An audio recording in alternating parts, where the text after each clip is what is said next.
그럼 우선 제일 먼저 체제, 이 시스템에 대해 가지고 설명을 드릴 건데요. 이 체제란 개념이 저는 제일 먼저 이해가 안 됐어요. 솔직히 말해가지고. 교수님은 저한테 어떻게 가르쳤냐면 이 체제라는 것은 원래 생물학적으로 근거를 할 때 달리기로 가지고 설명을 해주시더라고요. 달리기. 사람이 어떤 목적을 이루려고 할 때 이 몸에 있는 모든 요소들이 같이 움직인다. 달리는 운동 있잖아요.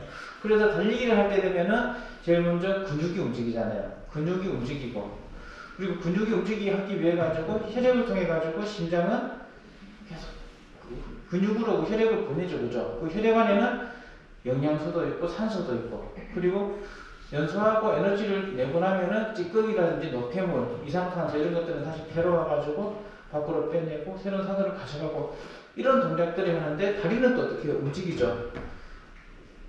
폐는 또 이렇게 숨을 쉬기 위해서 이렇게 호흡을 하고, 그리고 심장은 뛰고, 이 모든 요소들이 한꺼번에 움직이거든요. 그래서 이 체제라는 걸 설명할 때 생물학적 관점에서 이런 하나의 목적을 달성하기 위해 가지고 모든 이런 조직들이라든지 구성 요소들이 유기적으로 움직여 가지고 목표를 달성하기 위해서 활동하는 이런 집합체를 체제라고 한다. 이렇게 설명해 주셨어요.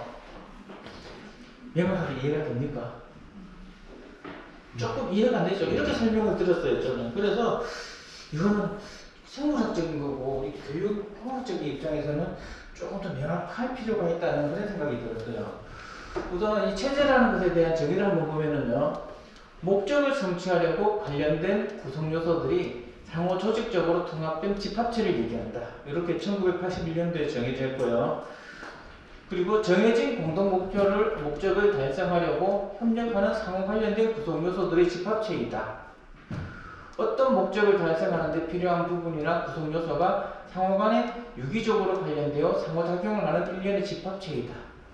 공통적으로 들어가는 말들을 보면은 목적, 그죠? 달성, 성취, 구성 요소, 상호작용, 상호관련. 그러면 어떤 목적이 있으면은 그거를 이루기 위해 가지고 구성 요소들이 같이 이렇게 작동해 가지고 같이 상호작용해 가지고 이 목표를 달성하는 게 체제라는 것의 이제 존재 이유인 것 같습니다. 그래서 이것들을 다시 한번 살펴보면요.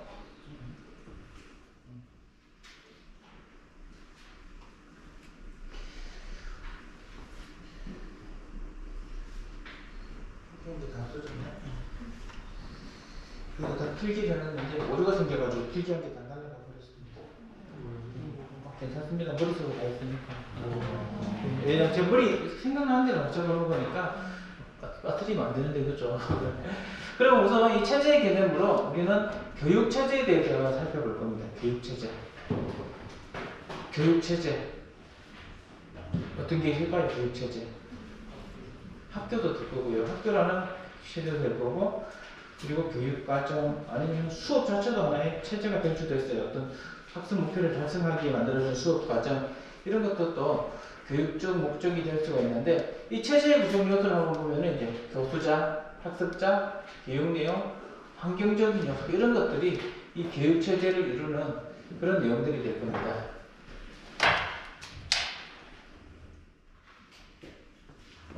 그러면 이제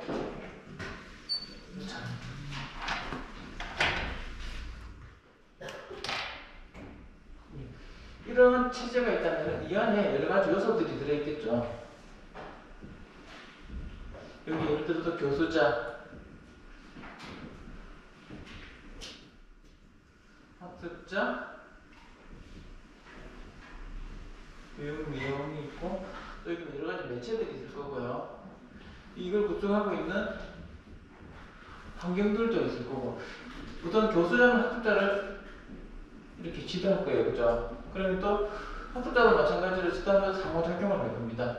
그리고 교수자는 매체를 가지고 이렇게 활용할 거고, 이 매체는 또 학습자에게 제공될 거고, 교육 내용을 매체에 담을 거고, 교수자는요, 또 이 교육 내용이 또 학습자에게 전달될 거고, 이런 식으로 이 체제 안에서 이런 구성 요소들 간에 이런 상호작용이 일어나는 겁니다. 그러면은 여기서 결국 어떻게 될까요? 목표는 학습 목표를 달성하는 게 어떻게 보면 이제 이 체제의 교육 체제의 목표가 되겠죠. 이걸 이루기 위해 가지고 여기 우선 투입이 일어날 겁니다. 여기 들어가야 될 게 보자. 교사도 들어가야 되고 인적인 거, 물적인 거, 그리고 시간적 여러 가지 요소들이 투입이 되고요. 이 체제 안에서 이런 구성 요소들 간에 이런 여러 가지 유기적인 상호작용이 일어나가지고 그 결과 이제 학습 목표로 달성되는 이런 모습들을 볼 수가 있습니다. 잠깐만요.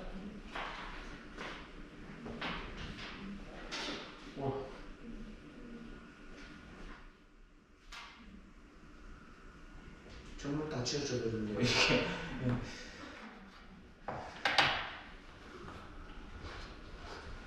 그러면 체제라는 게 보면은 여기 체제가 있으면은 투입이 일어나고 이 안에서 이제 과정이 일어나고 산출 이렇게 산출이 일어나고 이런 과정으로 이루어집니다. 체제가 투입, 과정, 산출.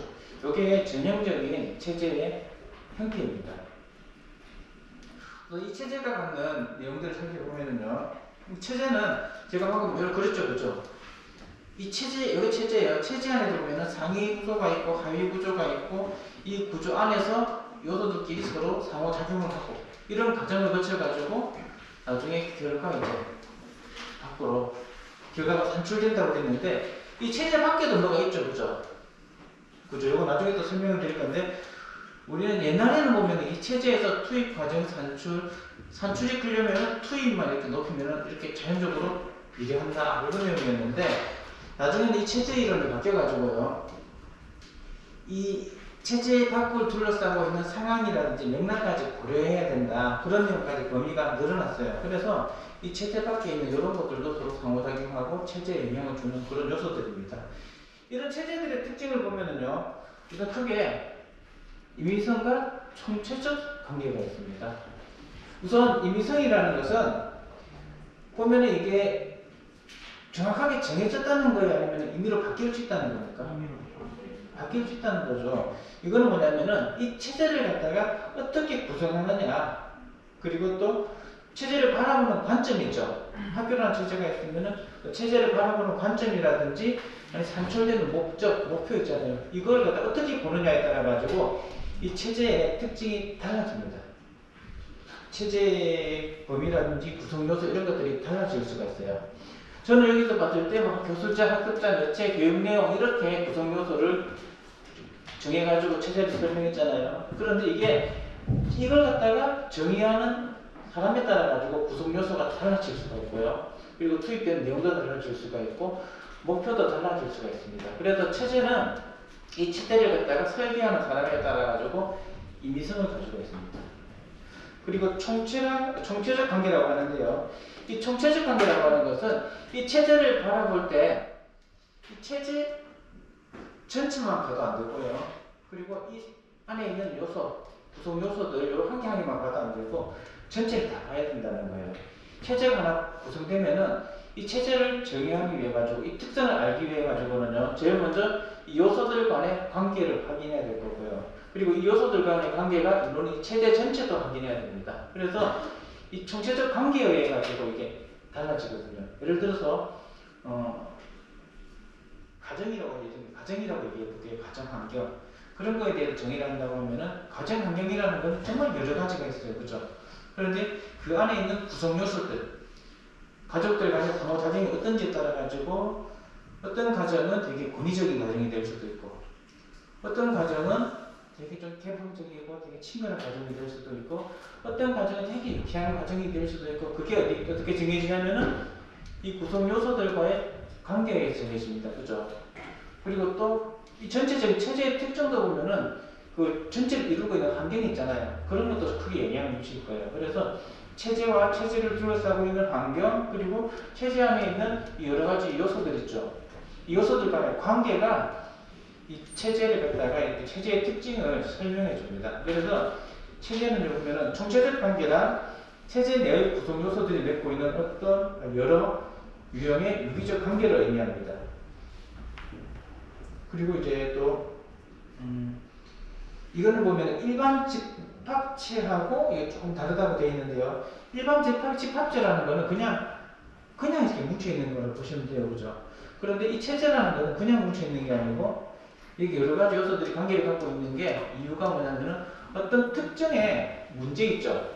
어떤 문제를 해결하기 위해 가지고 목표를 달성하기 위해 가지고 이게 유기적으로 뭐 이런 집합제라고 이렇게 설명을 드릴 수가 있습니다. 그럼 여기까지 설명드렸는데 이해가 됩니까? 안 되죠. 전 이런 식으로 여기까지 설명을 드렸어요. 그리고 끝이었어요. 그래서 이게 뭐야? 체제라는 것도 겨우 이제 제가 감을 잡을 수 있었던 게 뭐냐면은 체제는 시스템이다. 시스템. 거기서 조금 이해가 되더라고요. 또 이 체제를 보면 또 이런 내용도 있습니다. 경성체제 이론이 있고 연성체제 이론이 있다. 체제도 두 가지가 있거든요. 하나는 그 체제가 고정이에요. 그냥. 체제를 보면 여러 가지 구성 요소들이 있고 과정에 보면 절차라는 것도 있고 구성 요소라는 것도 있는데 이 경성체제 요소는요. 또 이론은 체제가 딱 고정된 거예요. 이렇게. 이 체제는 이렇게 딱 고정돼가지고 무조건 요 요소들이 들어가야 되고 요 요소들이 이런 상호작용을 해가지고 이런 결과를 도출한다. 딱 정해져 있습니다. 그렇기 때문에요. 조직 구성이 되게 강하고 친밀합니다. 그리고 엄격하게 통제되고 되게 지속적이고 안정적인 특징을 갖는데 대신에 여기서 보면 체제 이론은 체제와 체제 아닌 것을 엄격하게 규정해서 구분을 짓습니다. 이건 체제다 체제가 아니다. 체제 요소에 들어오지 않은 것은 다 체제 안에 포함시키지 않아요. 그러니까 왜냐면은 어떤 경우를 봐도 그냥 무조건 그거대로만 하면 되는 거겠죠, 그죠? 그거대로만 진행하면은 특정 목표 이상의 그런 결과를 가지고 올 수가 있습니다. 좀 이따가 다시 한번 살펴볼게요. 지금 조금 이해가 안 되시더라도 조금 이따가 제가 구체적인 예를 들면 이거구나 하실 거예요. 반대로 연성체제 이론이라는 것은 이 체제가 이렇게 구성이 되는데 이 체제의 구성에 있어가지고 되게 유동적이고 역동적이고 자율적인 특징을 가지고 있습니다. 여기 추가될 이런 여러 가지 그 체제 구성 요소 있죠. 구성 요소가 필요하다면 또 추가시킬 수도 있어요. 이런 상호작용이 있잖아요. 그래서 상호작용 같은 경우에도 연성체제 이론에서는 이 상호작용이 변경되어야 될 것 같다 그러면 상황에 맞춰가지고 변경시킬 수도 있습니다. 그렇기 때문에 특징을 보면은요. 모든 상황 맥락적인 거시적 체제, 조직 체제의 구성 요소를 갖추고 있다 되겠죠. 되게 상황에 변화에 적용하기 되게 좋은 그런 체제라고 보시면 되겠습니다. 경성체제 이론, 연성체제 이론.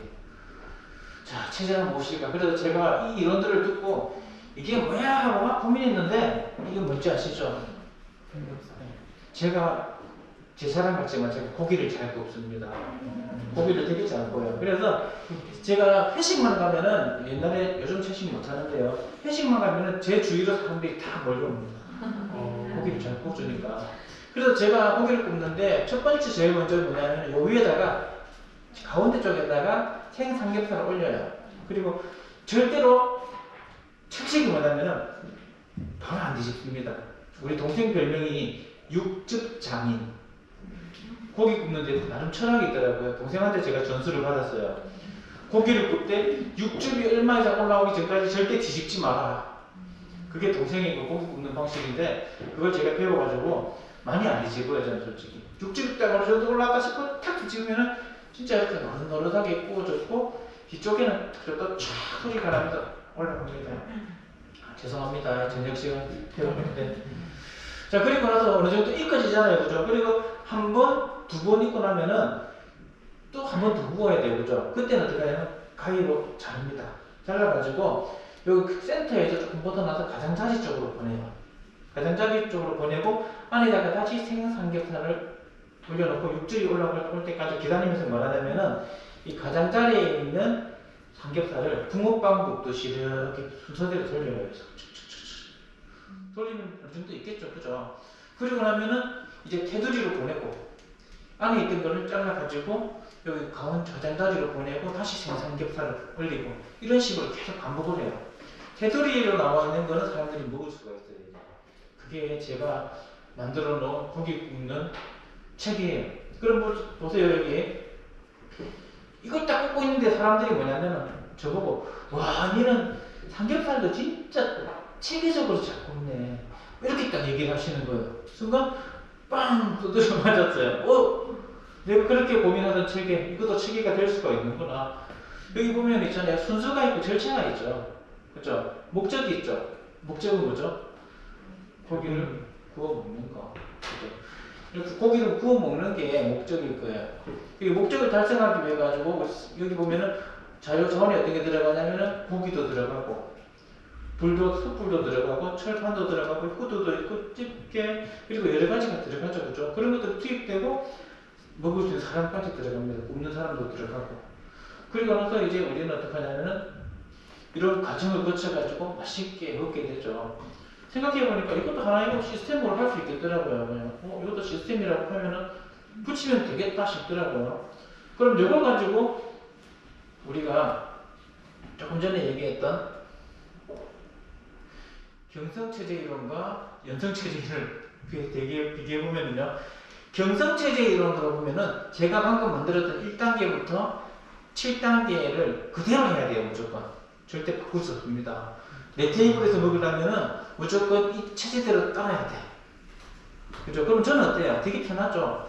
그거대로 계속 반복하면 되고 사람들은 맛있게 먹을 수가 있습니다. 그런데 이게 회식 자리에서는 괜찮아요. 구워주는 대로 먹고 하니까 괜찮았는데 애들하고 고기를 먹으니까 달라집니다. 둘째가 갑자기 나는 열심히 순서대로 구워야 되는데 김치도 구워줘, 마늘도 구워줘 이렇게 상황이 바뀌어버리죠. 그리고 나서 우리 밥 볶아 먹자 이렇게까지 나왔어요. 경성체제 이론 입장에서는 절대로 그렇게 하면 안 되죠. 그죠? 내가 정해준 대로 고기를 다 먹고 이제 끝입니다. 그런데 연성체제 이론에 의하면은 그 중간중간에 상황에 따라 가지고 김치도 구성 요소로 들어가고 마늘도 구성 요소로 들어갈 수 있고 볶음도 상황에 따라 가지고 들어갈 수 있고 절차 상호작용 같은 것들이 바뀔 수가 있는 거예요. 조금 구체적이 됐죠? 더 구체적으로 한번 가볼게요. 이제 그리고 이제 최근에 이제 저도 보면 여러 입학부서 시스템 같은 거를 많이 제가 구성을 하거든요. 어떤 업무를 만들 때 항상 체계를 만들어요. 저는 체계를 만들어가지고 그 체계를 갖다가 이렇게 구상을 해가지고 딱 틀을 만들어 놓으면은 되게 편해요. 그런데 이 입학식 같은 경우는 원래 입학식이에요. 그죠? 원래 경성체제 이론으로 딱 봤을 때 입학식은 항상 어떻게 하냐면은 제일 먼저 평상시에 보면 입학식이라는 시스템을 갖다가 딱 만들어져 있습니다. 학교에 행사죠. 그죠? 우리가 교육회계에서 시스템이라고 하면은 그 쉽게 보면 수업 있죠. 수업이 될 수도 있고 수업 시스템이 될 수도 있고 아니면은 교육 매체 있잖아요. 매체 프로그램 같은 걸 개발하는 그런 시스템이 될 수도 있고 여러 가지 행사 이벤트를 만드는 이런 시스템이 될 수도 있습니다. 그런데 이걸 만들 때 보면은 경성체제 이론에 따르면 항상 어떻게 하냐면은 학부모들이 학생들을 강당으로 데리고 옵니다. 데리고 와가지고 애들을 갖다가 담임 선생님한테 데려가서 맡겨요. 그럼 애들을 보고 담임 선생님이 애들아 안녕 이건 여기야 편만 들고 막 있거든요. 그러면 애들 맞아가지고 줄을 착 세워줘요. 애들 세우고 나서 이제 준비가 되면은 고학년들도 와가지고 뒤쪽에 서고 내빈들이 다 모입니다. 그런 상황에서 학교장님의 입학 선언이 있겠습니다. 그럼 교장선생님 오셔가지고 남자 몇 명, 여자 몇 명 모든 학생들의 입학을 허가합니다. 와! 하고 이제 이렇게 하고 나서 이제 담임 선생님 소개를 하고 고학년들하고 인사하고 학교에서 선물 증정하고 교실로 이동해서 선생님과 만나고 그치? 이게 보면은 가장 보편적인 입학식의 체제예요. 이 체제 안에도 여러 가지 요소들이 들어가는데 그건 좀 이따가 보고요. 그럼 이거는 어떤 경우에도 그냥 이거대로만 해버리면 어때요? 입학식이 전혀 문제없이 진행이 되겠죠. 그렇죠. 그런데 코로나 상황이 발생했습니다. 새로운 상황이 발생했어요. 지금 이 경성체제 이론대로 활용할 수 있을까요? 없을까요? 전혀 문제없는 상황이라면 이거대로 하면 가장 효율적입니다. 왜냐하면 사람들이 익숙하고 그리고 그 과정을 갖다가 다 알고 있고 그리고 어떤 게 들어갈 줄 알기 때문에 되게 익숙하기 때문에 이거대로 하면 되는데 코로나 상황이 발생했습니다. 교내 외부인 출입 금지. 이 상황에서 이제 제가 입학식을 진행해야 됩니다. 이거대로 못하죠, 그죠? 그러니까 이제는 뭐냐면 연성체제 이론으로 새롭게 이제 변화하는 여러 가지 요소를 고려해가지고 체제를 만들어야 돼요. 그리고 제가 그 체제를 만들고 나서 이제 선물을 받았는데 입학식 마치고 나서 있잖아요. 조금 이따 입학식 설명해 드릴게요. 이게 누군 것 같아요? 저랍니다. 1학년 애가 입학식 마치고 나서 선생님하고 가장 인상에 남는 장면을 그림으로 그려보자 그러니까 얘가 이걸 그려가지고 선생님한테 입학식에 있던 선생님한테 이거 주고 싶다고 보내줘가지고 제가 사진을 직접 그림을 직접 못 받고 이 사진만 전달받았어요. 요거는 교실에서 전시되어 있고요. 이게 무슨 장면일까요? 마이크 끼고. 예, 마이크. 요거는 뭐냐면은 제가 그때 제가 알죠, 신속 항문 검사. 그거 막 설명하면 애들한테 얘기를 했는데 그런 얘기를 했는데 그게 기억에 남아가지고 애들이 그렇게 그려가지고 왔어요. 입학식으로는 뭘 했을까요? 방송. 입학식을 방송으로 하는 식으로 방향을 틀었어요. 그리고 나서 이제 제가 고민을 합니다. 이거 제가 직접 적었던 내용들이에요. 그럼 보세요. 제가 최저임을 최대 반영하기 위해 가지고 여기 빨간색, 검은색, 파란색, 녹색이 있죠. 우선 까만색은 뭐냐면은 환경이라는 요소입니다. 장소. 환경이고 빨간색은 사람이에요. 사람 이동하는 동선이고 이거 화살표는. 그리고 파란색은 매체. 우리가 실제로 활용되는 이제 물적인 그런 자원들 있죠. 물질적 자원들이고 그리고 초록색은 뭐냐면 거기 소요되는 시간적인 자원들입니다. 이걸 이렇게 적어가지고 우선 제가 계획한 거 보면은요. 학부모님들은 교문 안으로 못 들어와요. 그래서 어떻게 했냐면은 교사 2명씩을 교문에 대기시킵니다. 대기시키고 학부모님들이 옵니다. 오면은 애들이 갔다가 한 10명 정도가 되면은 교사 2명 중에서 1명을 남고 1명을 애들 데리고 강당으로 가가지고 담임 선생님한테 줄을 세우고 돌아와요. 돌아오는 과정 중에서 여기 또 애들이 또 모여있겠죠. 이 선생님이 돌아왔다 딱 대기하면 이 선생님들이 그동안 모였던 애들을 데리고 또 들어갑니다. 강당으로. 강당으로 가서 선생님들이 계속 왔다 갔다 하는 거죠. 그리고 또 변수가 뭐였냐면은 여기는 유치원도 같이 있거든요. 유치원은 사전에 교문 2 이쪽으로 오라고 무조건 안내를 했어요. 그럼 여기서 이제 애들이 왔을 때 유치원이면 선생님이 인솔하면서 유치원으로 바로 놓고 그리고 유치원을 넣은 다음에 바로 이제 유치원 초등학생들을 강당으로 데리고 가고 이렇게 했고요. 여기 필요한 물질은 뭐냐면은 이제 안내하는 이런 큰 블루터 이렇게 안내문이 이렇게 뽑은 안내문인데 그거를 이렇게 교문에 붙이고 강당에도 이제 명부를 이렇게 붙이고 선생님들은 팻말을 들고 반 팻말 있죠. 몇 학년 몇 반 이런 식으로 해가지고 이런 걸 준비해야 된다고 매체를 만들었습니다.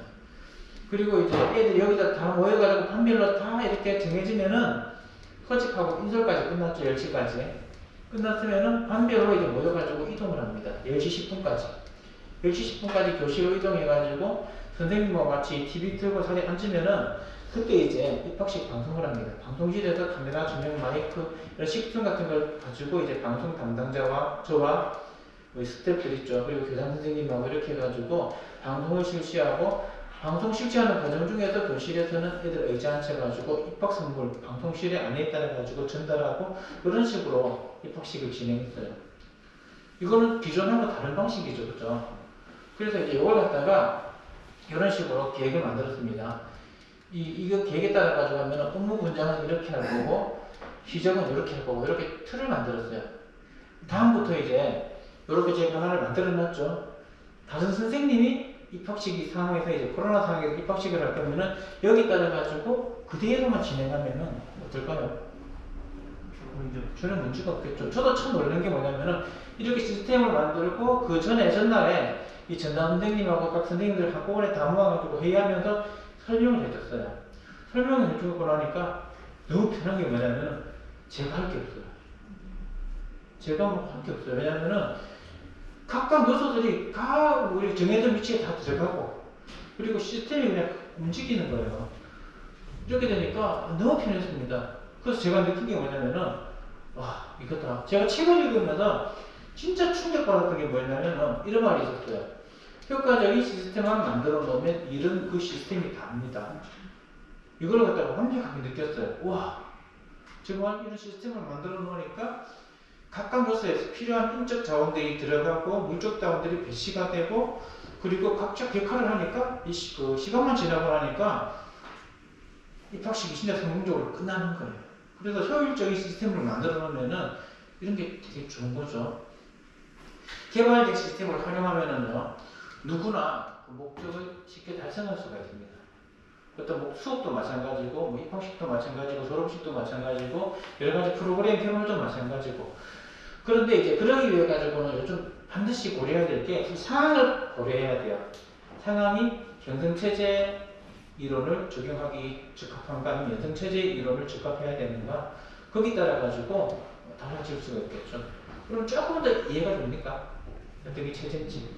체제라고 하는 건 쉽게 말해가지고 어떤 목표를 달성하기 위해서 뭔가를 진행해야 돼요. 그죠? 그럼 거기 들어갈 구성 요소들이라든지 자본들, 시간계 그런 걸 통해가지고 절차를 만들고 상호작용을 만들고 그럼으로써 이제 이걸 전체적으로 계획에 따라가지고 투입시켜버리면 이 안에서 선생님들하고 뭐 자기들이 알아서 어떻게 해요?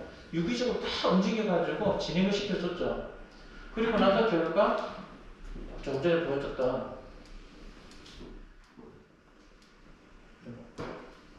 이런 결과물들이 많습니다. 그죠? 그래서 이 체제를 갖다가 저는 이 상황을 통해 가지고 가장 확실하게 이해를 했어요. 그 전에도 여러 가지 이해가 있었는데 전에는 뭐로 설명했냐면 수업 체제만 가지고 설명을 했거든요. 제가 수업을 할 때 항상 이제 제 시스템이 있어요.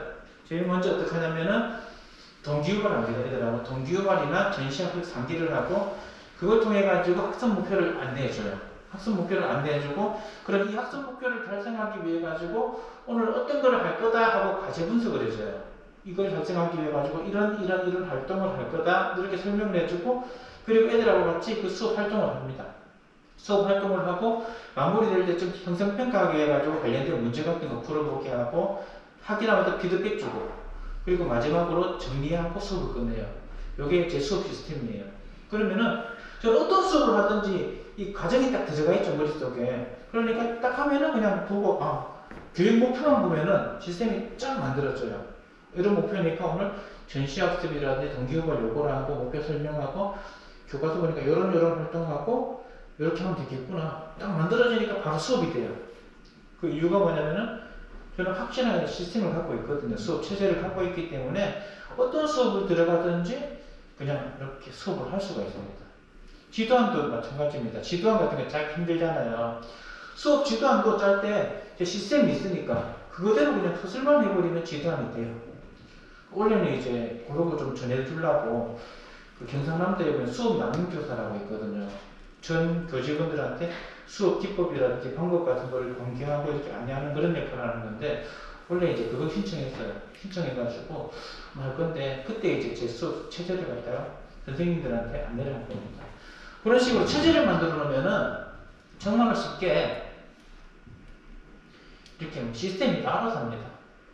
대신에 거기서 움직여야 되겠죠. 구성 요소들이 그게 맞게 움직이면은 시스템이 다 알아가지고 결론이 나버려요. 그리고 목표가 달성하게 됩니다. 이런 게 시스템인데요. 예전에 보면은 시스템이 어떻게 이루어지냐면요. 예전의 시스템은 이렇게 이루어졌어요. 투입되고 산출하고 이 과정이 진행되고 산출하는 이런 과정으로 만들어졌었습니다. 투입, 과정, 산출 이 절차로 이제 모든 시스템이 이루어졌는데 미국에서요.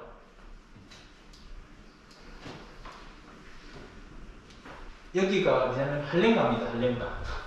여러분들 할렘가 아시죠? 어느 정도로 위험하냐면은 정말로 상황이 안 좋아요. 이 영상 조금만 볼게요. 괜찮겠습니까? 할렘가의 상황을 좀 보여드리고 설명을 드리면 더 쉬울 것 같아가지고 좀 보여드리겠습니다.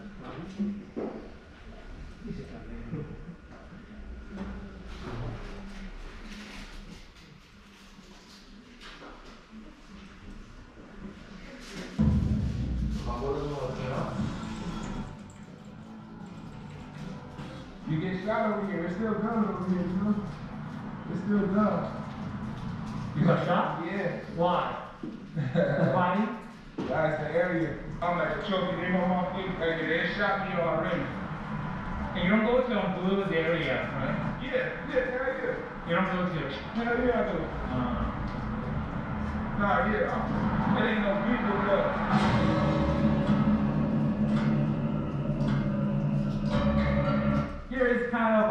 You know, dangerously?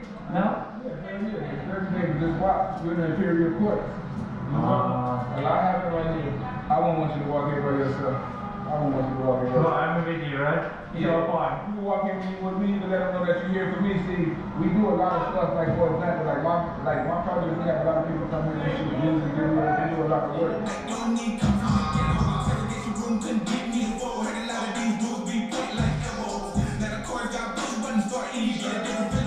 그래서 여기 실제 그런 적 있어요. 저기 Awesome. Yeah, I appreciate it. Oh, I love your necklace. Oh, yeah, it's my mom right here. She passed away.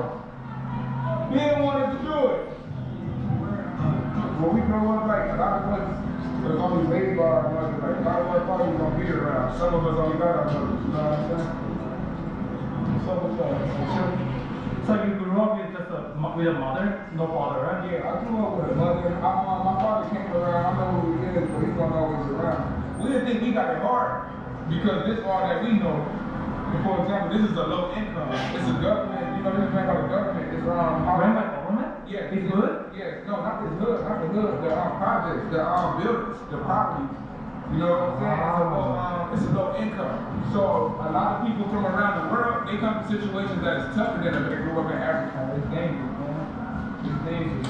아, 여기가 뭐라고 주택이 주택이잖아요. 그런 주택 프로젝트예요. 그러니까 범죄가 굉장히 많고 굉장히 위험한 지역이라고 합니다. 그래서 So you're on the crib, right? Yeah, we crib. See like the boss. It's not gonna be able to know. When you go to It's dangerous, man. You just don't cut them off. Yeah, it's just a argument. I'm just sticking out with it. 아, 이게 다 이게 정부에 의해서 지어진 주택이에요. It's run by 이거만 볼게요. 이거만 봐도 이 상황이 어떤지 아시겠죠? 이런 지역에 사는 학생들, 아이들한테 미국 정부에서 이 환경을, 이런 상황들을 개선시키기 위해 가지고 그리고 교육 환경들을 개선시키고자 합니다. 교육의 질을 높이고 이 교육을 통해 가지고 이런 것들을 극복시켜보자고 노력을 했어요. 제일 먼저 어떤 방법을 썼을까요? 제일 먼저 이 목표를 높이게 해가지고 뭐를 높였을까요? 투입을 높였습니다. 되게 좋은 환경, 좋은 선생님, 좋은 교재 보면은 되게 좋은 프로그램 이런 걸 투입을 갖다가 되게 높였어요. 그런데 실제로 산출 나온 거 보니까 산출이 지울게요.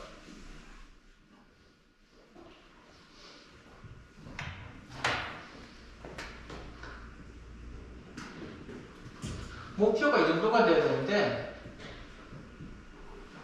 실제는 이 정도밖에 안 되는 거예요. 이 현 상태라면 원래 이 상태에서 이만큼 올랐는데 실제 이만큼 올라왔지 이만큼 안 오른 거예요. 그럼 목표대로 안 됐겠죠. 왜 그렇지? 분명히 체제 이론에 의하면은 이 투입을 올리면은 반드시 산출이 비례해서 올라가게 되는데 기대치만큼 올라가지가 않습니다. 그래서 뭐가 잘못됐을까 하고 보니까 안에 들어간 요소들 있죠. 요소들과의 구성 요소들 간의 상호작용이 잘 이루어지지 않고 있었습니다. 그래가지고 구성 요소들과의 관계 상호작용, 그러니까 선생님과의 학생들과의 관계도 달라져야 되겠죠. 그리고 또 여러 가지 매체들이라든지 환경들을 적용시키는 데는 그 활용하는 방법이라든지 그런 거를 달리 했습니다. 여기서 과정을 다음으로 신경을 쓰기 시작했어요. 투입도 높아졌고 과정도 좋아졌으면 산출은 당연히 올라가야 되겠죠. 그런데 실제로 요 정도만 올라가고 목표까지 올라가지 않는 거예요. 원인이 뭐였을까요? 원인.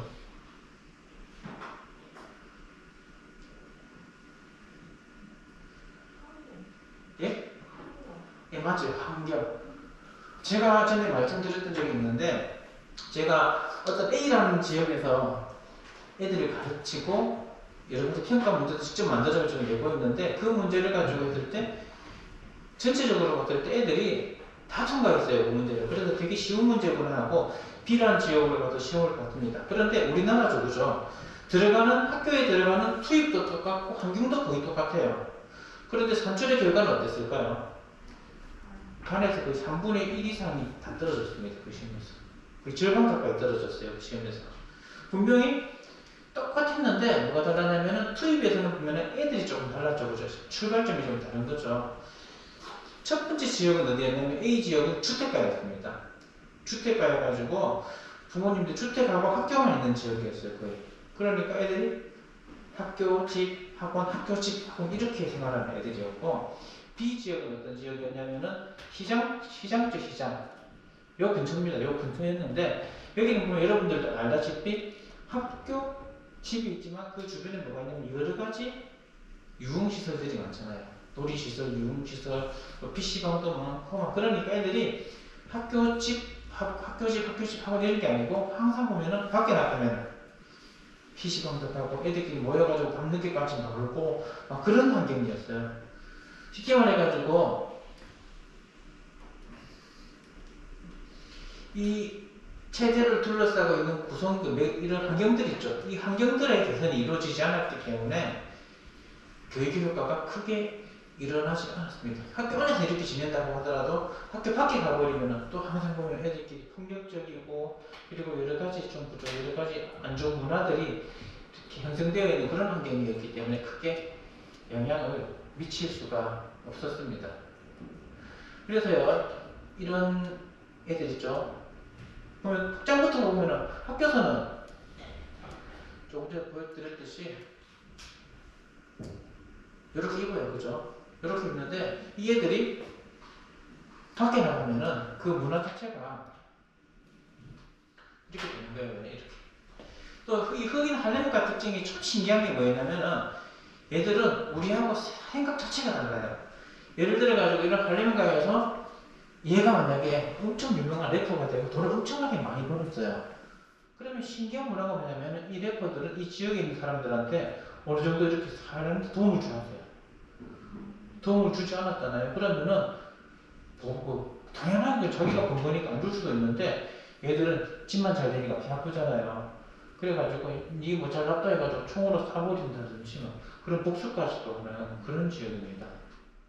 그 정도로 보면 우리가 생각하는 거하고는 이 둘러싸고 있는 환경이 너무 달라요. 그래서 이제 이런 환경이죠, 그죠? 학교 밖은 이런 환경이니까 크게 영향을 미칠 수가 없었던 거예요. 그래서 이제 우리가 체제를 볼 때 제일 먼저 처음에는 뭘 보냐면은 투입을 통해 가지고 이렇게 산출을 연구하는 그런 체제 접근으로 갔습니다. 문제가 발생했을 때 이런 현상이죠, 현 상황에서 여기는 산출이에요, 산출. 이거 목표입니다, 여기가. 그런데 현 상황에서 이렇게 특정하게 투입을 했을 때 여기까지 가야 되는데 산출이 이만큼밖에 안 났어요. 그죠? 그럼 문제가 생기겠죠, 그죠? 원래는 뭐냐면 이 체제를 갖다가 체제적 접근이라고 하는데 그걸 하는 이유가 뭐냐면 우리가 체제를 만들잖아요, 그죠? 또 체제를 만들기도 하지만 체제를 분석하기도 합니다. 분석할 때는 총체적으로 접근을 합니다. 지금은 총체적으로 접근을 하는데 옛날에는 처음에는 어떻게 접근했냐면은 산출 중심으로 접근했어요. 체제가 있으면은 투입, 과정, 산출. 투입을 올리면은 산출이 늘 것이다. 이렇게 봤습니다. 처음에는 이렇게 봤는데 그 다음에 이론을 하다 보니까 산출뿐만이 아니라 이 과정 안에서 있는 여러 가지 구성 요소들과 상호작용도 중요하다. 이걸 알게 됐죠. 그 다음에 알게 된 게 뭐냐면 이것뿐만이 아니라 전체적인 상황이나 맥락까지 고려해야 된다. 이 체제를 둘러싸고 있는 그런 것까지 고려했다는 것까지 봤어요. 그래서 이걸 분석함으로 인해 가지고 우리는 뭘 할 수가 있냐면은 이 체제가 갖고 있는 문제점을 알 수가 있는 거예요. 문제점. 예를 들어 가지고 이만큼 현 상황에서 투자했는데 목표가 이만큼밖에 안 돼요. 그죠? 체제는 원래 이 정도의 목표를 달성해야 되는데 이 정도 목표까지밖에 달성을 못하는 거예요. 예를 들어 가지고 이게 고등학교로 볼게요. 고등학교 교육과정이라는 체제입니다. 인문계라면은 산출은 뭐가 될까요, 여기서? 내신? 조금 더 생각하면 대입? 맞죠, 대입 입학률. 대입 입학률. 대학교 같은 경우에는 요즘 보면은 시험률이 되겠죠, 그죠? 입학률이 뭐냐면은 이 산출의 결과일 겁니다. 그러면은 제일 먼저 보면은 이 고등학교를 바라볼 때 이 고등학교에 어떤 선생님 인적 자원과 물적 자원과 교육 내용이 들어가느냐 이게 투입이겠죠. 이게 투입되면은 이 안에서 이런 여러 가지 요소들이 투입돼 가지고 과정을 이루어 가지고 산출이 일어날 거예요. 그런데 이 정도 간출이면은 한 90% 정도는 4년제 대학교에 입학을 해야 되는데 실제로 현 상황에는 60%였고 산출은 한 70, 결과를 보니까 투입했는데도 75%밖에 결과가 나지 않았습니다. 그럼 여기도 보면은 문제가 발생했죠. 90%와 75% 사이에 가격이 나왔습니다. 그죠? 몇 퍼센트죠? 15%를 더 올려야 되죠. 이게 뭐가 되냐면은 이 문제점인 거예요. 첫 번째가 문제. 체제의 문제입니다. 15%를 못 올린 거예요. 그죠? 맞죠? 이 문제는 동시에 뭐가 되냐면은 요구가 됩니다. 요구.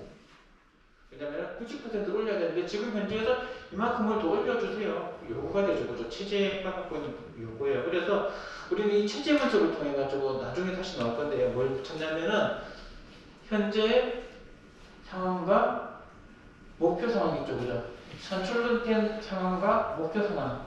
이 차이의 갭을 갖다가 통해 가지고 이 체제가 갖고 있는 문제를 분석하고 요구를 분석하고 이걸 통해 가지고 목표를 갖다가 끌어내요. 목표. 이 체제가 달성해야 될 목표. 지금 목표가 뭐가 되겠습니까? 이제 15%를 더 올린다는 목표가 되겠죠. 그 목표를 개선하기 위해 가지고 다시 체제를 갖다 살펴보고 분석하고 다시 재설계하는 그런 과정을 거치게 됩니다. 이게 체제 설계, 체제를 갖다가 접근하는, 체제적으로 접근하는 이유가 될 수가 있습니다. 그러면요, 이제 이게 체제적 접근이거든요. 쉽게 말해가지고. 체제적 접근을 하는 이유는 뭐냐면은 이 체제를 분석해가지고 결국에 문제를 정의하고 해결책을 설계하고 실행하고 그리고 해결하는 그런 목적을 위해 가지고 체제적 접근을 실시합니다. 교재 내용은요. 몇 쪽이죠 이게? 75페이지입니다. 75페이지.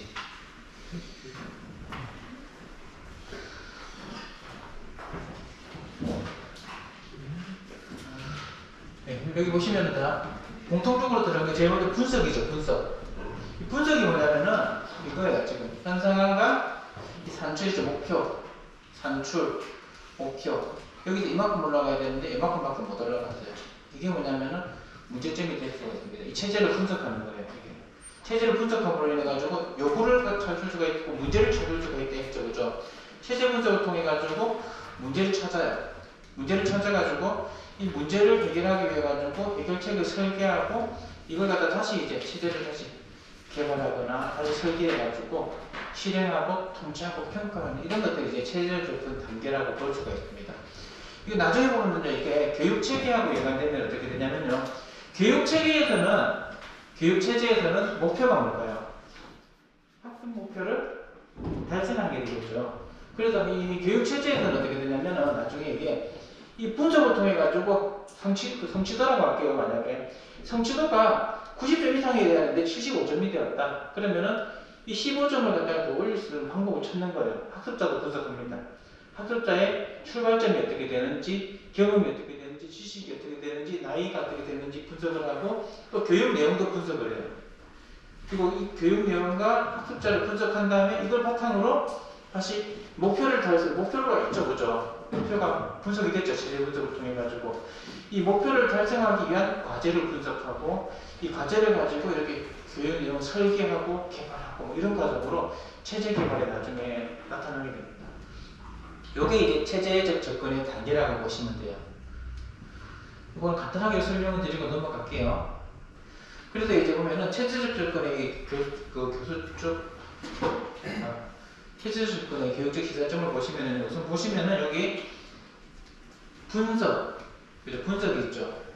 설계, 개발, 실행, 평가. 요 다섯 가지 요소로 이루어지는데 옛날에는 어떻게 했냐면 분석, 설계, 개발, 실행, 평가 이렇게 선형으로 이루어져 있었습니다. 그런데 이게 요즘 어떻게 되냐면 분석, 설계, 개발, 실행, 평가가 서로 다 상호작용을 하죠. 그죠? 그런 식으로 이제 바뀌어져 있습니다. 예를 들어서 분석을 하고 설계를 했는데 설계의 내용들이 이 분석이라는 뭐냐면 요구 있죠, 요구. 요구를 찾는 거거든요. 요구를 분석하는 겁니다. 요구 분석을 충분히 이루지 못한 설계다 그러면 다시 수정을 해야 되겠죠. 그죠?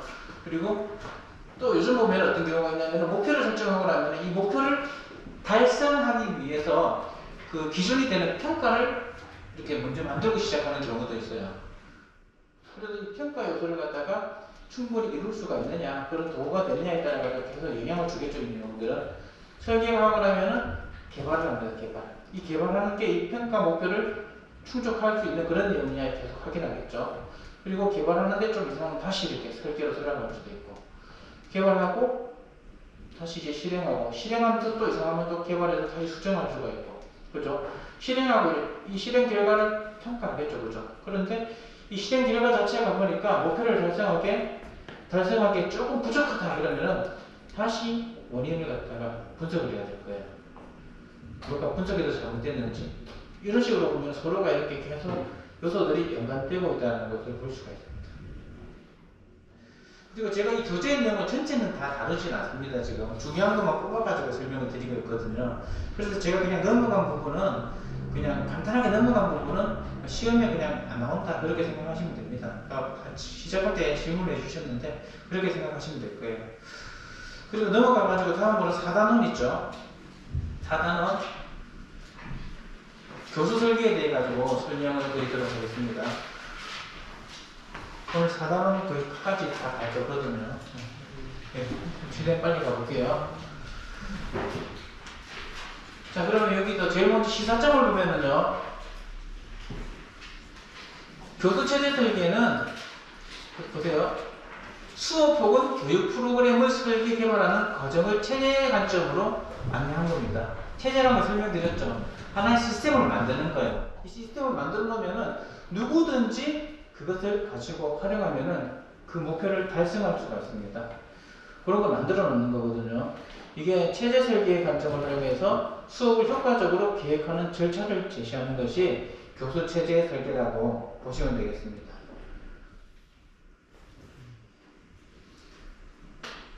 그럼 계속 이제 설명을 드릴게요. 우선 이걸 한번 보겠습니다. 이게 뭘까요? 네, 제가 갖고 있는 편집 시스템이에요. 제가 실제로 영상을 제작하는 편집 시스템입니다. 이렇게. 저는 어떻게 편집하냐면 제일 먼저 촬영을 합니다. 촬영하면서 오디오가 들어갈 수도 있고 안 들어갈 수도 있어요. 그리고 촬영한 거를 제일 먼저 1차 컷 편집을 합니다. 1차 컷 편집을 한 다음에 거기다가 배경음을 넣습니다. 배경음을 넣고 나면은 이상하게 음악하고 영상하고 안 맞아가지고 싱크가 안 맞아가지고 조금 안 어울릴 때가 있거든요. 그런 거 고려하면서 2차 컷 편집을 합니다.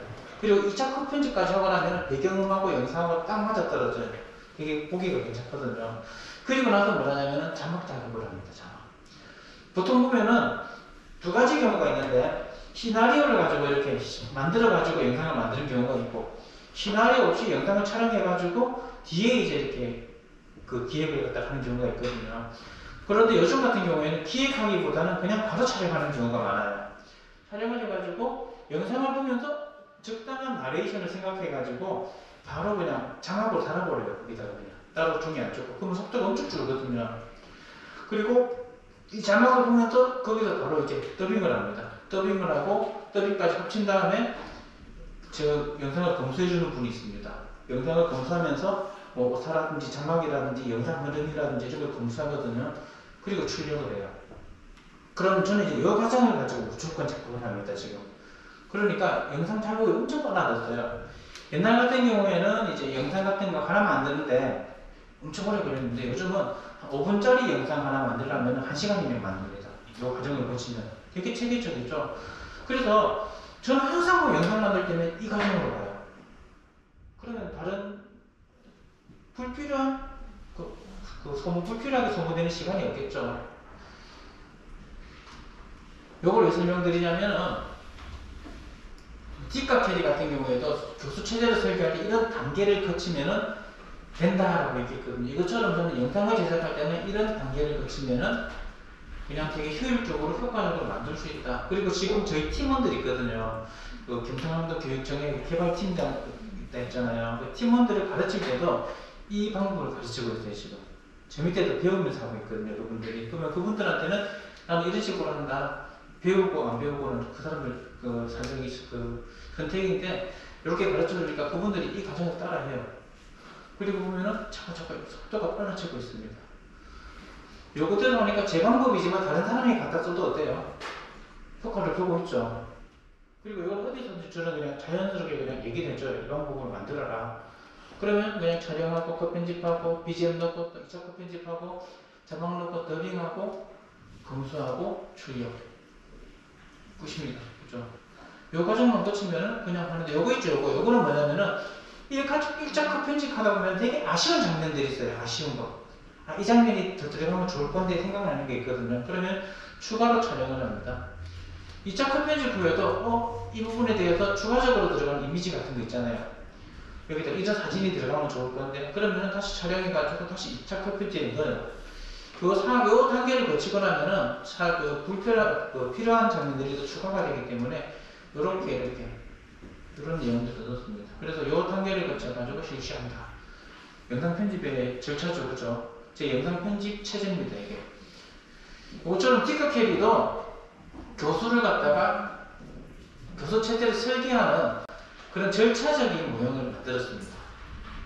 제가 영상 편집하듯이 수업을 설계할 때 이렇게 설계하라 이렇게 설명한 게 틱커캐리의 모형입니다. 절차적인 모형이고요. 전통적인 그런 모형이라고 볼 수가 있습니다. 이거는 여러분 보셨을 때 경성체제 이론이겠습니까? 연성체제 이론이겠습니까? 경성이에요. 그냥 딱 고정되어 있습니다. 고정돼가지고 안 바뀌어요. 요대로 그냥 진행하면 효과적인 수업을 만들 수 있다라고 되어 있는데요. 이 내용들을 한번 설명해 볼게요.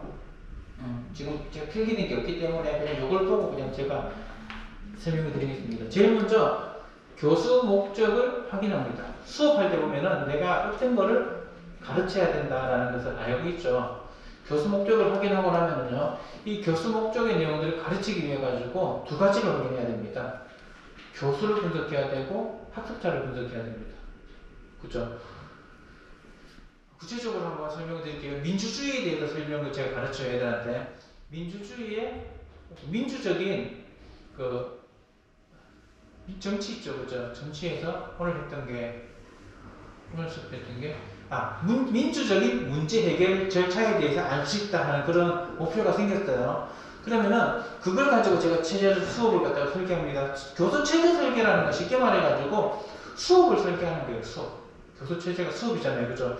그렇게 이렇게 교수 체제로 설계된 수업은 좋은 게 뭐냐면은 내가 만들어 놓은 체제를 다른 사람이 가지고 그대로 쓸 수가 있다는 겁니다. 그게 좋은 점이거든요. 이 교수 체제의 장점은 뭐냐면은 보통 수업이라는 게 교육이라는 게 이 가르치는 교수자의 그 차이 있잖아요. 질적 차이에 의해 가지고 엄청나게 많은 그 목표의 달성에 이제 변수가 발생합니다. 옛날에 제가 고등학교 때 수학 선생님이 두 분 계셨는데 한 분은 어떤 분이냐면 별명이 빡시기 성이 박씨였는데 우리가 맨날 빡시기 막 그렇게 불렀어요. 엄청 수학을 빡시게 가르쳤습니다. 열심히 가르쳤어요. 지금으로 보면은. 그런데 한 분은 뭐냐면은 별명도 없었어요. 그 선생님은. 애들이 되게 싫어했습니다. 별명 붙이고 선생님들 막 얘기하면 인기가 있다는 거거든요. 그 선생님은. 그런데 그 선생님은 수학 문제 푸는데 수학교사인데 자기도 이제 버벅거리고 해결하지 못할 때도 있고 실수할 때도 되게 많았어요. 그런 선생님이었는데 저는 다행히 또 이제 그 빡시기 선생님 반이었습니다. 그래서 얘기를 하고 있는데 너 애들하고 얘기하는데 야 빡시기 숙제 다 해왔나? 되게 그랬는데 갑자기 애들이 눈치를 주는 거예요. 이럴 수 없으니까 수학 선생님이 저를 보고 계십니다. 뭐라고 했어? 그때 반장이거든요. 반장 뭐라고 했어? 죄송합니다. 따라와. 데려가더라고요. 교무실까지 끌려갔어요. 근데 제가 교무실까지 끌려가니까 선생님들이 저를 되게 좋아했거든요. 학교 다닐 때. 그랬는데 제가 교무실까지 끌려가니까 무슨 일인가 싶어가지고 막 봅니다.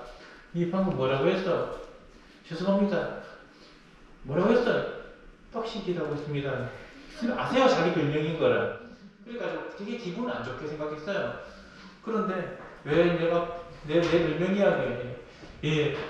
근데 내가 왜 빡식이야? 그러시는 거예요. 그래서 순간적으로 딱 얘기한 게 사실 선생님이 진짜 수학 열심히 가르치고 문제 못 푸는 것도 해가지고 애들이 와 수학이 진짜 빡식하다 해가지고 빡식이가 됐다고. 그러니까 선생님이 어떻게 씨발 그런 거야. 그래도 임마 선생님 별명을 함부로 부르고 하면 되나? 가봐 하면서 보냈어요. 와 그죠. 그 다행히 선생님하고 관계가 좋았기 때문에 제가 살았겠죠. 그죠. 선생님들도 아셨을 거예요. 그죠. 살았습니다. 그래가지고. 그런데 그 선생님한테 수학을 배웠던 애들은 보통 기본 이상은 다 했어요. 수학을 진짜 열심히 가르치고 숙제를 줬기 때문에 정말로 수학을 어느 정도 실력이 됐는데 그 별명 없는 선생님 있잖아요. 그 선생님은 그때 어떤 일이 있었냐면 진짜 공부 잘하는 애가 있었는데 그 선생님보다 수학을 잘하면서 이제 잘하는 거예요. 진짜 문제 푸는 게. 그 선생님 놀려가지고 그 선생님한테 맞았대요. 얘가 일 받으니까. 그런 정도로 선생님이 좀 낮았는데 그 선생님한테 수학 배웠던 애들은 다 수학 선생님을 욕하는 거예요. 욕하고 그요. 또 반대로 이제 저는 중학교 때 사회 과목이 엄청 약했거든요. 저는 사회 과목이 되게 약했던 이유가 중학교 때 선생님이 사회를 열심히 안 가르쳐 주셨어요. 별명이 뭐냐면은 똥파리. 왜 똥파리냐면 여기 이마에 큰 점이 있었습니다. 점이 있었는데 그 선생님 수업하는 방식이 보면은 딱 칠판에다가 시작하면 막 필기를 해요. 글씨는 잘 쓰십니다. 글씨 잘 쓰시는데 필판에다가 진짜 열심히 필기를 합니다. 20분 넘게 필기를 해요. 들어오자마자 말도 한마디 안 하고. 사립 학교였는데 사립이어가지고 가능했던 것 같아요. 막 적고 열심히 다 적고 나서 다 적고 나면 자기 20분 동안 다 적었잖아요. 보고 흐뭇해하면서 앉아가지고 적어라 그래요. 그럼 애들은 처음에는 적고 싶어도 선생님이 이렇게 가리고 있으니까 잘 못 적잖아요. 그러면 막 적어요. 다 적고 나면 20분 걸리거든요. 그리고 나면 딱 와가지고 남는 시간 뭐냐면 처음부터 끝까지 한번 쫙 읽어주고 수업 끝. 그게 그 사회 선생님 같은 수업 방식이었습니다. 그러니까 저는 솔직히 중학교 사회 기반이 고등학교가 가지고 바탕이 됐잖아요. 그게 안 되니까 사회형은 이해가 잘 안 되는 거예요. 이건 선생님에 따라 가지고 어떻게 가르치냐에 따라 가지고 학생들이 학습 목표 달성률이 엄청 달라지잖아요. 그런데 이 교수 세대를 설계해 놓으면 정말로 잘 만들어진 수업, 예를 들어서 수업 지도안이 있다. 그럼 그걸 가지고 와가지고 학생들한테 그거대로 따라하면 학생들은 어떨까요? 그 이상으로 그냥 그 선생님이 만들어 놓은 계획대로 그냥 성적이 올라가겠죠.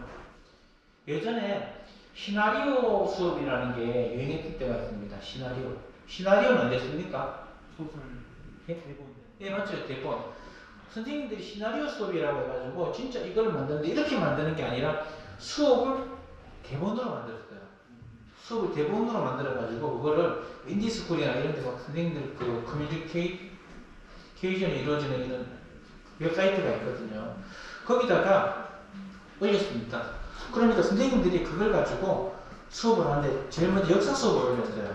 선생님들이 그걸 딱 받아가지고 수업 시간 진짜 그 제공하는 자료 있잖아요. 거기 보면은 무슨 자료를 띄워라 다 설명되어 있고 대본이 막 적혀 있습니다. 그걸 읽으면서 애들 넘겨주는 거예요. 수업이 그때는 완전 대박이었어요. 누가 가르치더라도 그 시나리오 안에 들어있는 내용들을 다 전달할 수가 있거든요. 그렇죠? 그래가지고 이제 되게 그때 인기가 많았는데 이렇게 이 교수 체제를 만들어 놓으면은 정말 교사 변인 없이 정말 이렇게 목표를 달성할 수 있는 그런 방법이 됩니다. 조금 전에 말씀드렸듯이 뭐라 했죠? 모든 건 다 그 시스템이 다 한다. 그죠? 시스템 따라하면 그렇게 되기 때문에 시스템 체제가 그런 게 좋아요. 이 틴커 캐리는 이 수업을 만드는 체제 설계에 관련된 모형을 얘기했습니다. 이런 식으로 수업을 만들면은 틀림없이 수업을 만들 수가 있다. 그런 내용이거든요, 이거는. 제일 먼저 제가 아까 전에 말씀드렸듯이 민주적 문제 해결 절차에 대해서 설명을 한다. 그러면은 교수 목표를 확인하겠죠, 그죠? 민주적인 교수 그 문제 해결. 이게 목적이구나. 알게 하는 게 목적이구나. 교수를 분석합니다. 어떤 걸 가르쳐야 되는지. 보니까 민주주의 원리에서 보니까 문제가 일어났을 때 제일 먼저 다양한 의견을 듣고 대화 타협을 하고 그리고 안 될 경우에는 다수결로 하고 소수의 의견도 반영하고 이런 내용이 들어있어요. 그럼 이게 교수의 내용입니다. 그럼 이제 이걸 가르치기 위해서 우리 뭘 분석해야 되냐면은 학습자하고 학습자의 맥락을 분석해야 됩니다. 학생들이 갖고 있는 경험 분석해야 되겠죠. 그죠?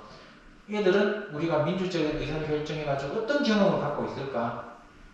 어떤 경험을 갖고 있을까? 그걸 고민하는 거예요. 아, 얘들이 갖고 있는 게 봉사위원 선거에 받고, 회장 선거에 받고, 그리고 이번에 대통령 선거 있잖아요. 그죠? 그거 뉴스 봤을 거고, 소식 들었을 거고, 또 도의회, 시의회 이런 거 들어봤을 거고, 뭐 이런 경험을 하고, 학습자들의 경험에서 어느 정도의 수준으로 설명하면 될 건지 생각하는 거예요, 이게. 그런 다음에 이걸 통해가지고 교수 내용과 학습자의 맥락 분석한 것 바탕으로 수행 목표를 기술합니다. 그럼 애들이 이걸 갖다가 알고 말로 설명할 수 있다든지 아니면은 형성평가 문제 있잖아요. 문제. 이런 문제를 다 풀 수 있다든지 그런 거를 목표를 잡고 이 목표를 달성했다, 달성하지 못했다를 평가할 수 있는 평가 도구를 개발합니다. 요걸 통과하면은 수업 목표를 달성한 거예요. 쉽게 말해가지고. 그럼 제일 먼저 목표를 갖다가 만든 다음에 이 목표를 측정할 수 있는 도구를 만들었죠. 그래서 수업과 동시에 이제 시작과 동시에 평가 도구를 만듭니다. 그럼 수업 자체가 뭐냐면은 이 평가를 달성하느냐 못하느냐를 달성하지 못하느냐를 이렇게 평가를 할 수가 있겠죠. 그죠? 달성하기 위한 수업 전략을 개발합니다. 이 평가 도구를 통과하기 위해서 이런 수업 전략을 할 것이고 이런 수업 자료를 활용할 것이고 그리고 또 이런 전략을 하는데 이런 자료가 필요하겠죠. 그죠? 그리고 또 이게 수업이 이 과정까지 오는데 제대로 이루어지고 있는지 안 이루어지고 있는지를 확인하기 위해서 형성평가를 실시합니다. 이 형성평가라고 하는 것은 과정 중에서 이루어지는 겁니다. 과정 중에 이루어지기 때문에 이걸 통해 가지고 만약에 수업 형성평가를 실시했을 때 통과하지 못했다 그러면 어떻게 해요? 다시 돌아가서 피드백을 주겠죠. 피드백을 줘가지고 여기든지 주가지고 이렇게 바로 개선시켜주고 그리고 여기까지 오고 나면 이제 마지막으로 뭘 개발하냐면 이제 총괄평가 수업의 목표를 달성했는지 못했는지를 평가하는 이 총괄평가는 뭐냐면 이거겠죠. 그죠? 이 평가 도구입니다. 이걸 통해 가지고 총괄평가를 실시하고 이걸 확인하는 이런 과정으로 이제 수업을 개발한다는 거예요. 그럼 계속 개발하는 거죠. 수업 만드는 일 가지고 목표 확인하고 학습자가 내용 분석하고 이걸 확인할 수 있는 수행 목적을 기술하고 이 수행 목적이 제대로 이루어졌는지 안 이루어졌는지 평가하는 평가 도구 개발하고 이 평가를 달성하기 위한 수업 전략 개발하고 이 전략에 활용되는 자료 개발하고 그리고 이 전체적으로 제대로 이루어지고 있는지를 피드백하기 위한 형성평가를 실시하고 이 과정은 서로 계속 이렇게 잘못되면 다시 돌아갈 수도 있는 거예요. 설계 과정에서. 그리고 나서 마지막으로 이 평가 도구를 가지고 최종적으로 총괄평가를 실시합니다. 죄송합니다. 이 평가 도구가 아니고 수업 전체 있잖아요. 이 체제 자체가 착각했네요. 죄송합니다. 이 체제 자체가 제대로 만들어졌는지 안 만들어졌는지를 총괄적으로 평가하는 거예요. 이거는. 죄송합니다. 그렇게 하고 난 다음에 만약에 이게 총괄평가 결과 제대로 되었다 그러면 이걸 가지고 어떻게 할까요? 파일럿이라고 하죠. 실제와 가장 유사한 수업 환경에 적용해 보는 거예요. 적용해 보고 괜찮으면 활용합니다. 만약에 제대로 되지 않았다 그러면 다시 돌아가겠죠. 그죠? 개발 처음 분석 단계로 돌아가겠죠. 이런 과정으로 이루어지는데 딜과 캐리 이론은 여러분 보시다시피 어떤 이론을 기반으로 만들어졌을까요? 두 가지가 들어갑니다. 두 가지. 수행 목표죠. 그러면 결과가 뭘까요? 이 행동을 이루었느냐, 안 이루었느냐를 보죠. 그죠? 평가를. 그럼 이거 뭐냐면 행동주의 이론이 기반하고요. 그리고 또 전략이 나오죠. 그죠? 수업 전략. 이걸 봤을 때 인지주의도 이렇게 같이 포함하고 있는 겁니다. 그래서 이 틱과 캐리의 모형은요. 행동주의와 인지주의 두 가지 이론을 접목해가지고 만들어진 이런 그 교수체제 설계 모형이라고 볼 수가 있습니다. 교수님, 근데 교수 수정이 가능하면 이게 교수 수정이 가능한 거는 경직된 게 아니라 연성적인 거 아니에요? 그런데 그 요소가 안 바뀌죠, 그죠? 요소가 추가되는 게 아니고 과정이 추가되는 게 아니고 이대로 계속 이어져요. 전체적인 틀은 틀이 그대로 유지되는 거죠. 연산 같은 경우에는 여기서 만약에 이거 말고 자료 개발 말고 여기 새로운 게 하나 더 추가돼야 된다 변화될 수가 있겠죠. 조건 같은 게 있겠죠. 이럴 경우에 이렇게 하고 저렇게 하고 이렇게 딱 고정돼가지고 옛날 거는 보면 거의 다 뭐 고정이라고 보시면 돼요. 이 전통적인 그런 교수 설계 체제라고 볼 수가 있습니다.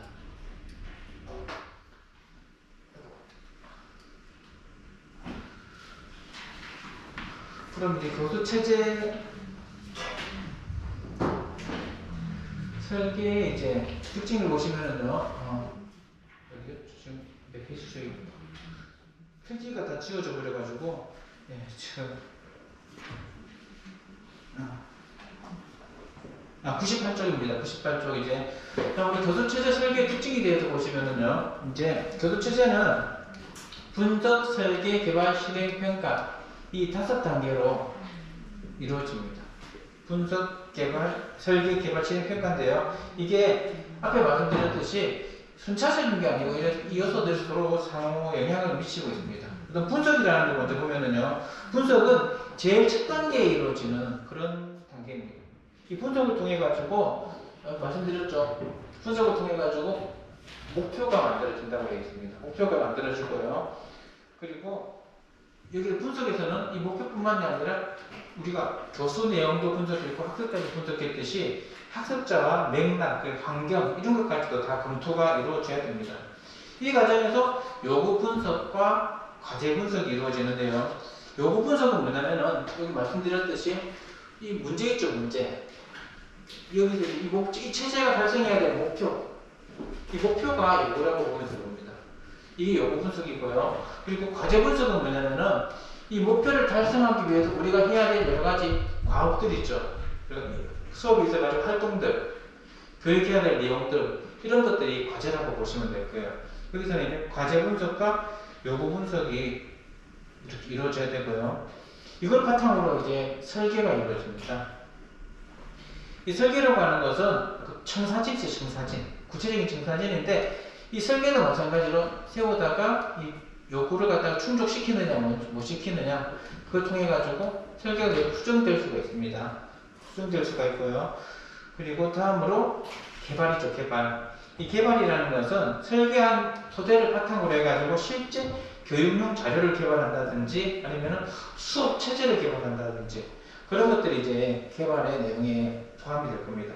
여기는 보면 수업뿐만이 아니라 인쇄물도 개발할 수가 있고요. 영상도 개발할 수가 있고 음성 자료도 개발할 수가 있고 교사용 매뉴얼도 개발할 수가 있고 운영자 매뉴얼도 개발할 수가 있고 여러 가지 다양한 수업 자료라든지 수업에 관련된 걸 개발하는 게 다 포함됩니다. 그래서 교육공학에서의 개발은 보면은 정말로 다양해요. 넓게 봤을 때 수업을 설계할 수도 있죠, 그죠? 수업 설계도 포함이 되고요. 수업에서 활용되는 매체 포함이 되고요. 또는 여러 가지 보면은 또 활용할 수 있는 여러 가지 안내 매뉴얼이 있죠. 매뉴얼이나 책이라든지 인쇄물이라든지 여러 가지 것들이 다 포함된다고 보시면 되겠습니다. 그런 것들도 이런 분석 설계를 통해 가지고 이제 이런 단계를 거쳐 가지고 개발이 됩니다. 실행은요, 실제로 이제 적용되는 그런 과정인데 여기도 파일럿 과정이라고 얘기를 하는 게 있는데요. 혹시 파일럿 프로그램이라고 들어보셨어요? 파일럿 프로그램 TV에서 실제 정규 방송으로 편성되기 전에 만들어가지고요, 뭐 심야 시간이나 방송이 좀 비는 시간이 있죠. 그런데 방송을 해요. 그런데 그게 반응이 좋잖아요. 한 3회 정도 이렇게 계획해가지고 방영을 해보는데 방송하기 전에는 그냥 홍보를 하겠죠, 그죠? 홍보하고 방송하고 나서 반응이 좋다 그러면 인기 없는 프로그램을 빼고 그 파일럿으로 진행됐던 거를 집어넣어요. 그런데 반대로 이 파일럿 프로그램이 크게 반응이 없었다 그러면 그건 어떻게 할까요? 그냥 3회까지만 하고 끝내버리는 거예요. 이렇게 이 파일럿이라는 게 있는데 여기도 보시면은 파일럿 과정이라고 되어 있죠, 실행. 이렇게 여러 가지 교수 체제가 분석, 설계, 개발 과정을 통해서 만들어진 것을 실행을 했습니다. 실행을 했는데 제대로 이게 목표를 달성하고 효과가 있다면 어떻게 될까요? 교육에 적용하겠죠. 그런데 실제로 교육에 효과가 없었어요. 그럴 경우에는 교육에 적용할 수가 없겠죠. 우리 여기서 보시면 이제 마지막 평가라는 게 나오는데 실행하고 나서 이 모든 과정에서 이제 평가가 이루어지는데 이 평가는 전 과정에서 이루어집니다. 그죠? 분석하는 과정에서도 요구 분석에 대해서 평가할 거고요. 그리고 설계, 실행, 개발 평가 다 하는데 이 과정 중에서 실행하는 평가는 뭐냐면은 형성평가라고 합니다. 형성평가. 프로그램이 이루어진 데 보면은요. 실행 단계에서 이루어진 형성평가의 연장선에서 실제 교육이 운영되고 학습자의 반응 분석을 하는 형성평가가 반복적으로 실시되면서 학습자의 일반적인 만족도, 평가 전략에 따른 시험 실시험 및 분석 등이 이루어진다는 것도 있죠. 그럼 여기서 이 시험 중에서 형성평가 왜 이루어지는 걸까요? 잘 되고 있는지 확인하기 위해서. 예? 잘 되고 있는지 확인하기 위해서. 예, 잘 되고 있는지 확인하기 위해서 또 잘 되고 있는지 확인하고 잘 되면 어떻게 해요? 계속하는 못 되면 수정 필요해요. 예, 그렇죠. 보다 좋게 만들기 위해서 형성평가를 하는 겁니다. 잘못된 걸 찾아가지고 수정하고 개선하고 보완하기 위해 가지고 이 형성평가가 이루어지는 거예요. 그리고 다음으로요. 밑에 보시면은 이 단계를 통해 개발된 교육 프로그램의 가치를 총체적으로 평가하게 되며 교육 프로그램의 지속 혹은 폐지를 결정하게 된다. 지속 혹은 폐지를 결정하는 것은 총괄평가입니다.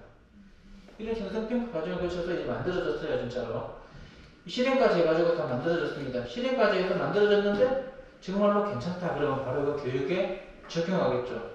그럼 이게 정말로 괜찮지 않다, 효과가 없다 그러면 폐지될 거고요. 뭔가 수정해야 될 게 있다 그러면 다시 분석을 통해 가지고 다시 재설계돼 가지고 개선이 되겠죠. 그죠? 이런 과정을 거쳐 가지고 체제가 설계가 이루어집니다. 이 두 번째 특징으로요. 교수체제 설계가 이것도 한번 볼게요. 요거는 래피드 프로타입 교수체제 설계 모형의 사례인데요. 이걸 보고 제가 깜짝 놀랐던 게 뭐냐면은 이 프로토타입이 나오더라고요. 이거는 그죠? 보통 어디냐 정보 처리 기사 있잖아요. 거기서 많이 나오는 내용하고 비슷하거든요. 앞에 하고 조금 최신의 이제 교수 체제라든지 매체라든지 보면 이제 최신으로 많이 와가지고 접목하고 있습니다. 우선 여기 보면은 제일 먼저 프로젝트 착수회를 실행하고 여기서 분석을 하는데 여기서 보면은 요구 분석과 과제 분석을 합니다. 요구 분석이라는 것은 차이 분석, 수행 분석, 형태 특성 분석이라는데 차이 분석이라는 건 이거예요. 현 상태하고 목표와의 차이 이걸 통해 가지고 분석을 하는 겁니다. 수행 분석은 할 수 있냐 없냐 그런 분석이겠죠, 그죠? 그리고 학습자 특성 분석은 학습자의 나이라든지 지능이라든지 환경이라든지 선수 학습 뭐 이런 거 있죠. 이런 거를 분석하는 겁니다. 그리고 초기 학습 과제를 분석합니다. 이 분석을 통해 가지고 설계를 하는데요. 설계를 하면서 바로 뭘 하냐면 프로토타입을 개발합니다. 프로토타입이라는 것은 전체 체제 이걸 나타내는 걸 모형이겠죠, 그죠? 이런 모형 같은 걸 개발해가지고 이 모형 자체가 이런 요구를 분석하느냐 이걸 계속 반복해가지고 확인합니다. 프로토타입을 만들었는데 이 요구하는 당사자 있잖아요. 요구자라든지 요구를 받을 때 분석하지 않는 이게 만약에 적합하지 않다 그러면 다시 분석을 해가지고 재설계하고 이렇게 계속 반복을 해요. 그리고 또 여기다 이제 프로토타입에서 이제 분석해가지고 이 정도 괜찮다 그러면 어떻게 해요? 이렇게 다시 이렇게 들어가가지고 개발이 되겠죠, 그죠? 사용성 평가하고 개발이 됩니다. 개발이 되고 실행되고 이게 계속 반복돼요, 보면. 안 좋으면 수정하고 안 좋으면 수정하고 이런 과정을 계속 거치거든요. 이건 뭐냐면은 만들 때 보면은 진짜로 완벽한 그런 프로그램을 만들 수가 있겠죠. 요구가 확실하게 반영되고 의뢰인 학습자 그리고 전문가가 봤을 때 정말 좋다는 것이 이렇게 반복해가지고 수정하면서 만들었기 때문에 우수한 그런 교육체제라든지 프로그램을 만들 수가 있습니다. 단점은 뭘까요? 처음부터 프로토타입부터 만들고 하기 때문에 엄청나게 많은 시간과 비용이 소모가 됩니다. 그게 단점이 될 수가 있어요.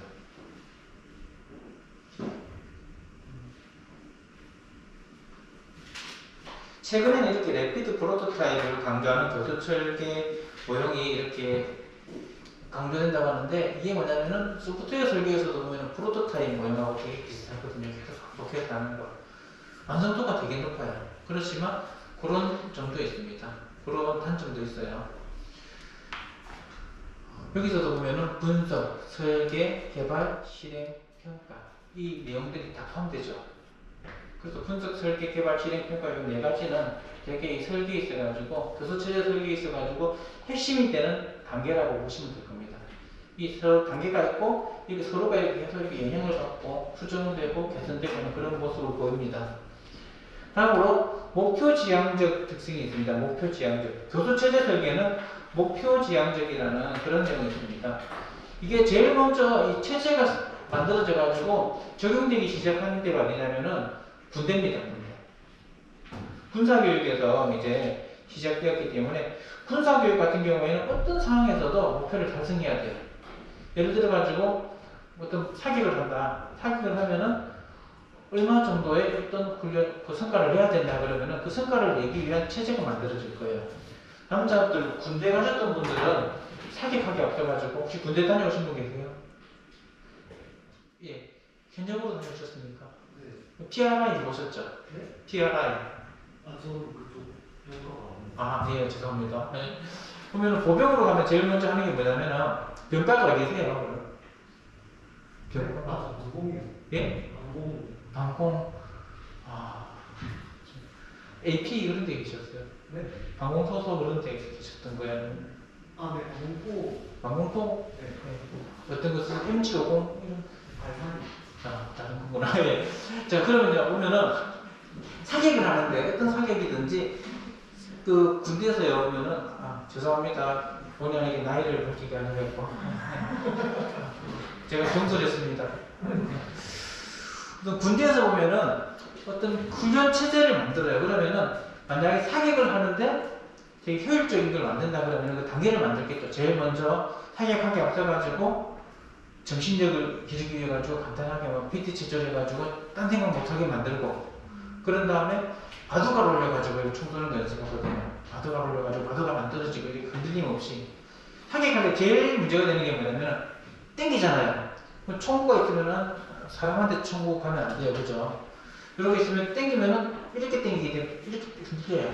이렇게 총이 이렇게 좀 오른쪽으로부터 많이 갑니다. 사람 땡기는 힘이 강해져 버리면 그래서 손끝으로만 땡기는 게 연습을 해요. 그리고 숨 쉬는 거 있잖아요. 들이쉬면은 올라가고 내쉬면은 내려갑니다. 그래서 사격할 때는 호흡을 살짝 멈추고 이렇게 절차를 만드는 거예요.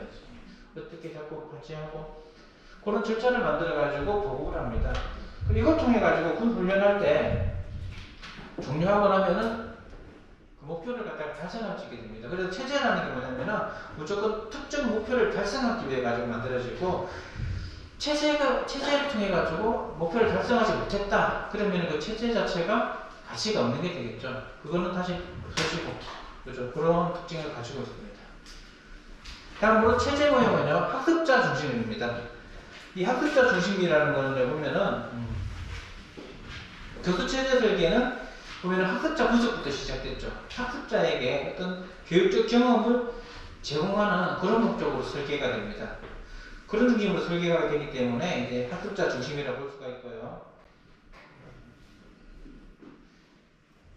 학습자에게 의미 있는 경험을 주는 그런 교육체제를 설계하는 또는 매체라면은 학습자에게 교육적인 경험을 간접적으로 경험하게 한다든지 아니면 실제로 접할 수 있게 한다든지 그런 목적으로 합니다. 그리고 체제에서 보면은 요즘 꼭 들어가는 게 피드백 같은 게 들어가죠. 그렇죠? 피드백 제공까지 포함하고 실제적인 연습 문제까지 포함하고 이런 걸 보면은 학습자가 실제로 이걸 통해 가지고 교육적인 목표를 달성하게 할 수 있게 만드는 게 목표이기 때문에 학습자 중심적인 그런 특징을 가지고 있고요. 또 학습 교육과 관련된 과학적 연구 결과를 반영하고 있습니다. 조금 전에 말씀드렸듯이 딕과 캐리의 교수 설계 체제 그 개발 모형 보면은 제가 두 가지 이론이 들어갔다 했죠. 행동주의론과 인지주의론 이 두 가지가 포함된 것을 볼 수가 있다고 했습니다. 그뿐만이 아니고 요즘은요 이 행동주의, 인지주의를 벗어나가지고 구성주의 있죠. 구성주의론까지도 포함시키고 있고 이걸 적용하기 위해서 평가 방법으로 다양한 평가 방법을 적용시킵니다. 포트폴리오도 보고요. 그리고 그 단순하게 이제 결과만 보는 게 아니고 과정도 보고 이런 식으로 이제 다양한 이런 과학적 연구 결과를 반영하고 있고요.